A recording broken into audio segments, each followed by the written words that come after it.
You create vector art at times, it's too clean, too perfect, and you want to grunge it up a bit. So I'm going to turn on this layer, and you can see all these really cool textures I have here. Well, all these are, if we zoom out here and I turn off these two layers, these are just bitmap TIFF images, lots of bitmap TIFF images rotated that I've created from various textures.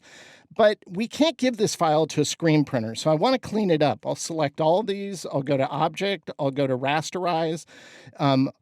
Doesn't matter the color mode. We'll go with 300 ppi. Art optimized super sampling is important. Make sure to have that. Click OK.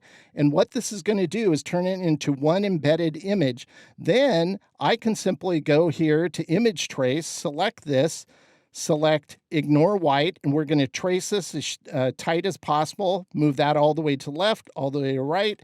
Hit Trace.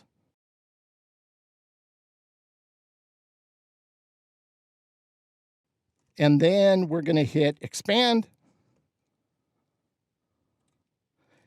And then we're going to make sure this is a compound path.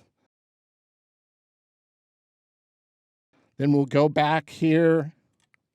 We'll turn on this layer. This will now become yellow. We'll turn on the layer that we image traced.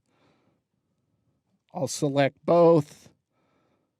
And I'll go minus front. We're going to basically subtract that texture we image trace out of our design.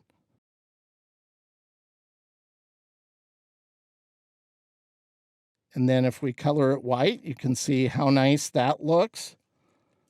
And then if we turn on this layer, we're going to combine these two, unite them. It's just a little more texture on the outside. Recolor it white.